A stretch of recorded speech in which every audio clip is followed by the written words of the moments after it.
Pero evidentemente, lo que no se le puede discutir es que él fue electo democráticamente. Sí. Fue electo democráticamente.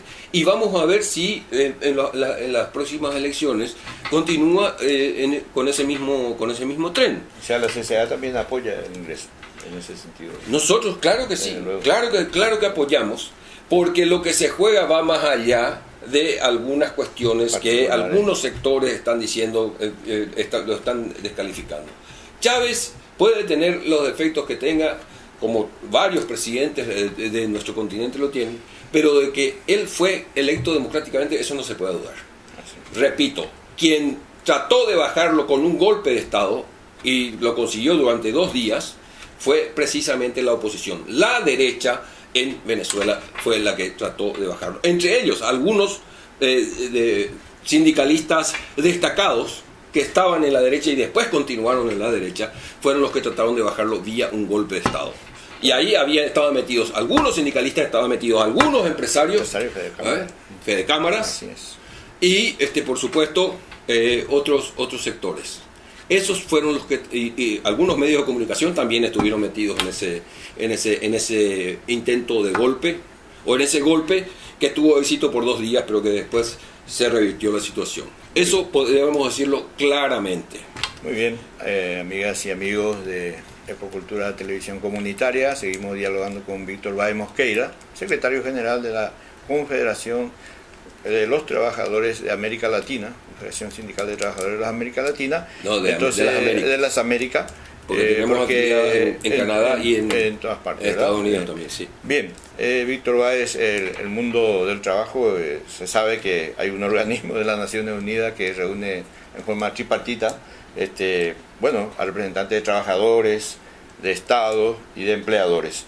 Y dentro de ese mundo, que normalmente se reúne una vez al año, en Suiza, donde tiene la sede de la OIT, ahí hay convenios que se van ratificando y hay nuevos convenios, pero fundamentalmente se suele conocer más el tema del convenio 87, que es la libertad sindical, como 98, contratación colectiva de trabajo, por numerar algunos también para que la audiencia, 95, que es tema salario, 111, discriminación, 182, contra la peor forma de trabajo infantil, ¿verdad? Explotación.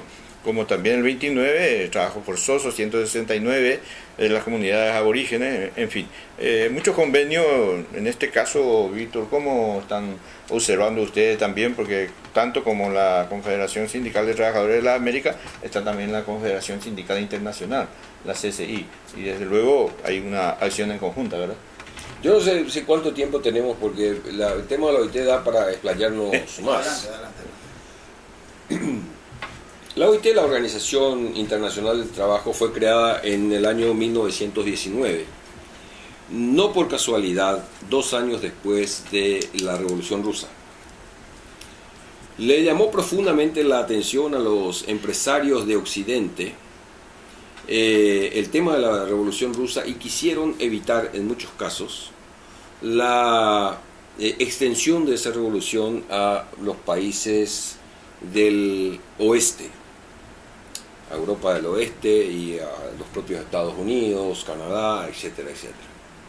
Entonces se dieron cuenta de que tenían que hacer una concesión a la clase trabajadora, y empezaron las negociaciones, se formó la OIT, y su primer convenio fue, no por casualidad tampoco, la jornada de 8 horas de trabajo. Esa jornada por la cual ya se venía luchando desde hace mucho tiempo. Desde 1700 y tanto ya se venía peleando por disminuir la jornada laboral. Y hasta que se logró en 1919 eso. Aquí en el Paraguay se reconoció la jornada laboral de 8 horas en 1936. Aunque hasta hoy no se cumple. Eso debemos decirlo también. Ahora, ¿qué pasó con la OIT después de la caída del muro de Berlín? De todo el sistema, de toda de todo el régimen soviético fue que el capitalismo creyó que la historia había llegado a su fin y que los capitalistas estaban en dominio total del mundo.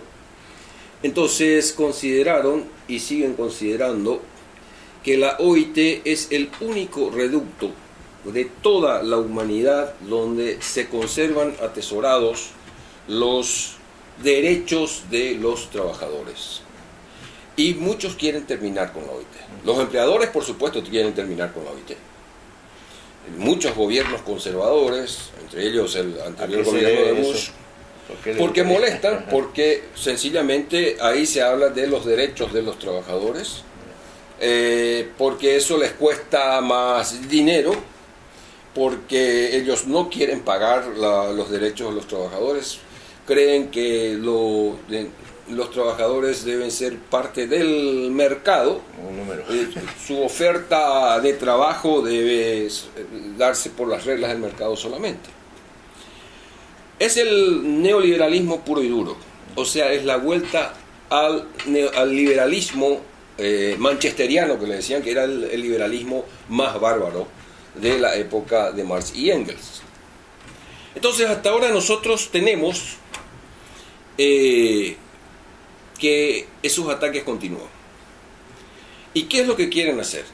Ya no quieren que en la OIT nosotros tengamos convenios internacionales, que son leyes internacionales que contemplan los derechos de los trabajadores y trabajadoras, que ya no tenga esa función normativa la OIT para normar esos derechos a nivel internacional, y por ahí vienen atacando.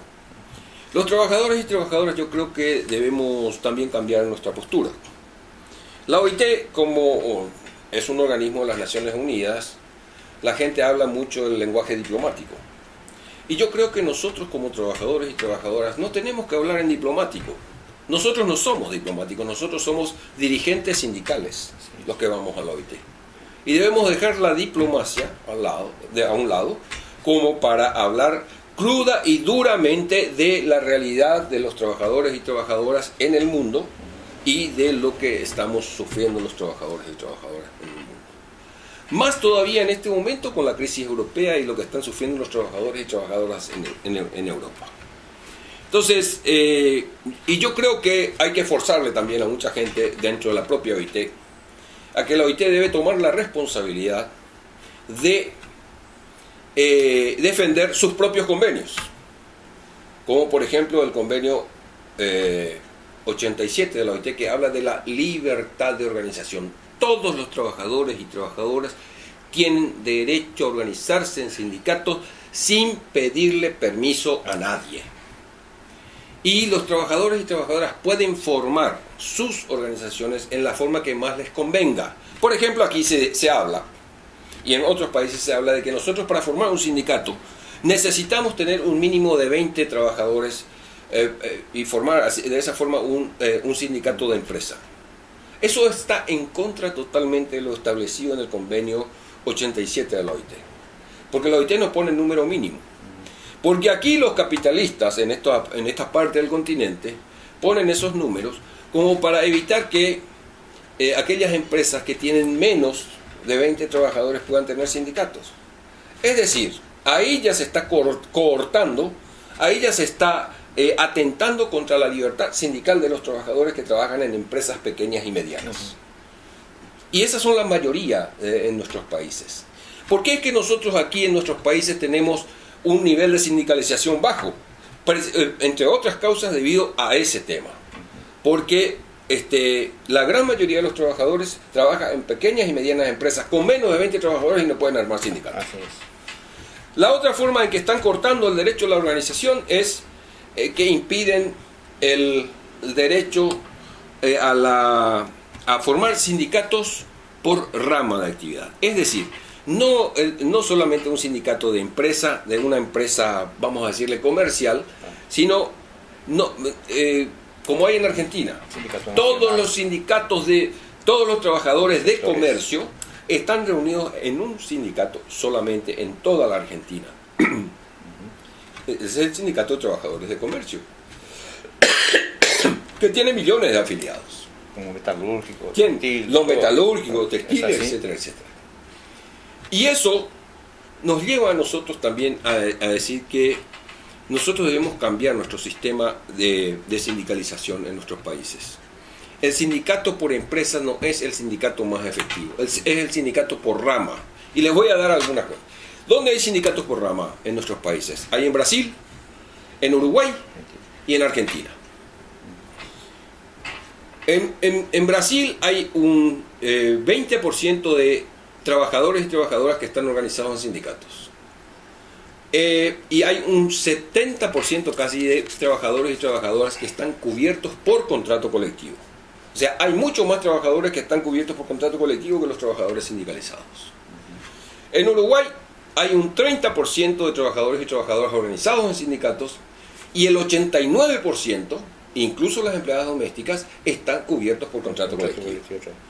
En Argentina hay un 40% de trabajadores y trabajadoras sindicalizados y hay un 70% de trabajadores y trabajadoras que están cubiertos por contrato colectivo. ¿Nuestro país cómo está? ¿Por qué por qué esos países están más desarrollados que nosotros? Precisamente porque no solamente los ricos pagan más impuestos allá, sino porque el trabajador recibe más vía contrato colectivo. Y en esos países el trabajador no gana generalmente el salario mínimo, gana más del salario mínimo por efecto del contrato colectivo.